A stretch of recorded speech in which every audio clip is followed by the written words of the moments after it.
introduce herself. It's my great pleasure. We're really pleased that she could join us here today, and I really am thrilled about the title of her presentation, Honouring the Life Worlds of Young People to Develop Active and Engaged Living Behaviours. Here's Louisa Ellum. Thank you. Thanks for that.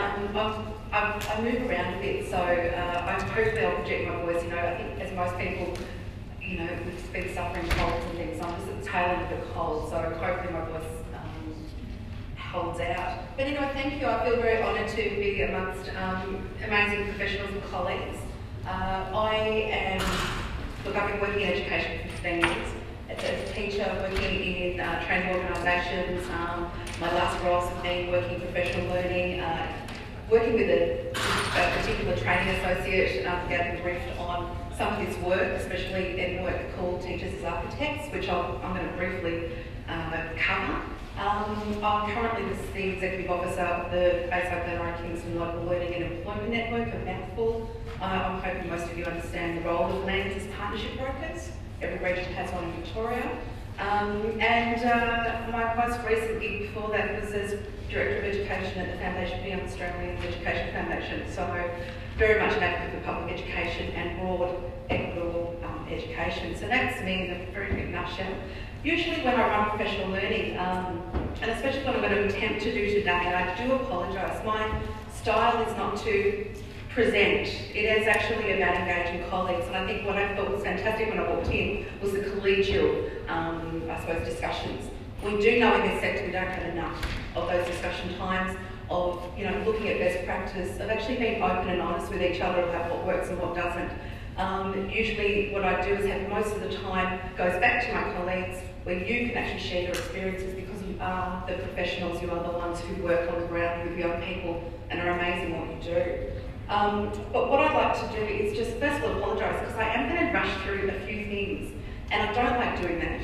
But what I've been asked to present today is actually in some ways a bit of a condensed version of a 3-day program in 1 hour. And what I've done is I've tried to pick 3 elements that I think I'd like to plant a seed in your minds. A lot of you will probably go, I've done this before or I've heard of this before. But in some ways, Friday afternoon, it's an opportunity for you to still have some collegiate discussions, but I'd like just to plant some seeds. What I'm not going to be giving you is answers to behavioural issues. I'm going to hopefully give you some tools and some ways to think about a couple of things. And as I said, the way that we've developed this, Gavin Griffith and myself have developed this actual bigger program is about collegiate discussions and is about honouring the life worlds of young people and actually honouring the fact that as we know, learning needs to be at the centre of absolutely everything. So that's that. I'm going to try and get this coordinated. So this is a professional learning opportunity for anyone who has responsibility with young people. And I think what's really, important for me to first of all discuss is the fact that we can't control the outside life worlds of young people. We know that. We'd like to be able to influence, we'd like to be able to have empathy, we'd like to be able to have the opportunity of forming, giving good role models. We've all talked about mentoring role models. We can't actually control that, but what we can control as educators is the actual learning experience for these young people. And if we do that right, sometimes can actually influence, and quite severely, the actual learning behaviours and the behaviours of young people.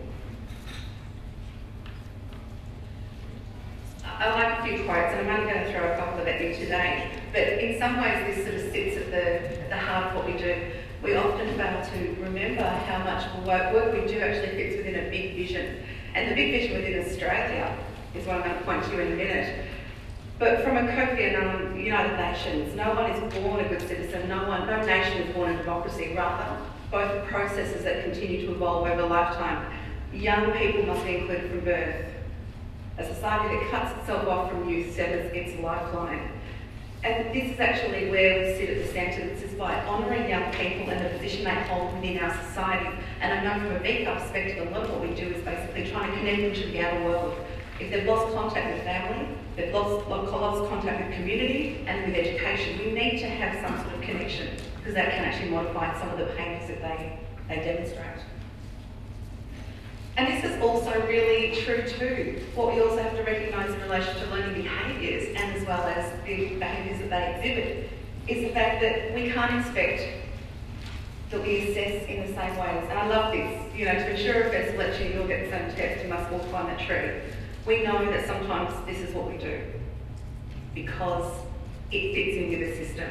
I think that we all know, though, the way that we work, this is not what we want to have happen. And that's, again, honouring the life worlds of the young person. So what I'm going to quickly get you to do is I'm going to just put this out there to you. Just pairs, I'm going to do this over about 2 minutes. I want you just to quickly think, 10, 20 seconds by yourself, then pair, or, you know, in a small group, brainstorm what you think is actually required to connect young people to the world of learning. And that you can think about it in the context of their world and their life worlds. You know, what is actually going to make that connection with learning? What is also how we connect them to our own worlds and our life worlds, but also society and the community. What are some of the mechanisms, some of the tools, some of the ways that we approach things? So I'm going to need 2 minutes only just to have a quick discussion about that, because this is going to lead on to the context for learning. So 10 seconds of thinking and then just have a very quick discussion about some of those connectors.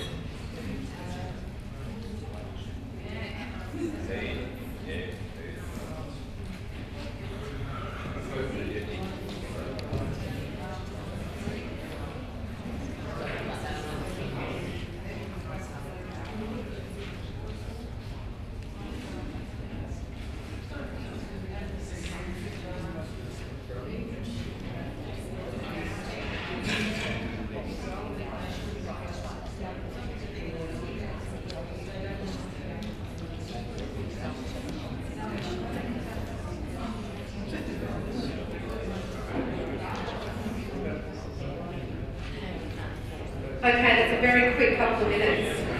Can I get from each table you to throw me one connector, one thing that you think is going to enable us to help connect young people to their learning? Fabulous. So you get responsibility. This table, one thing. Relevance. Beautiful. This one in the middle. I said resources. Resources, yes, that's the big one. It's the front. It's something about instilling in them, I don't know how. Yeah. It's that if they work in the future, they will have something better rather than going for the quick, immediate gratification all the time. Yep. The goal and working towards it. Knowing how to make those steps. How you can make that happen if you... Yeah, it's hard. Yep. That table. Relationship to the student. Absolutely, relationships. This one in the front. Looking at learning to agreed outcomes. Fantastic, yeah. And negotiated outcomes? Yeah. And You just said like you were looking for having a level and maintaining that level of respect, mutual respect. fantastic. So this report, we've identified, you know, 7 really key areas. So we know, the thing is, we actually carry around a toolbox of knowing what we can actually do and the resources and tools we need to hopefully make that connection. Now, what I'm hoping to be able to cover today is 2 very clear concepts. And again, this is about planting a seed, and this is very much to do with the relationships that you develop. It's student-to-student development of relationships. It's student-to-teacher relationship development. Well, I think what's crucial, and this is what I'm going to explore more with you today, is the importance of the teacher-to-teacher relationship and the way that can actually impress and work with the actual learning behaviours and behaviours of young people. So what we're going to be looking at is learning relationships, and we're going to talk about the context and the conditions for learning. And in many ways, when we're looking at the way we work as teachers, as facilitators, we know how to teach, we know how to facilitate, we know how to resource as best as we can with the limited resources, we know the space we need to work in, but often what we do forget about is some of the aspects which are about things that we sometimes can't control, and the assumptions that we make about the outside world. That's the context. And sometimes what we also forget to deal with, and because, you know, we all have time restraints, and sometimes we don't actually allow ourselves to think about these things, is the conditions for learning that are the best for young people. And both of those help us to understand how we can actually align and work with young people more, and especially in relation to behaviours. And part of this program too is about action learning. Now, I'm assuming most people have worked within an action learning, whether you've researched at university. Can I just get a show of hands who understands the action learning cycle?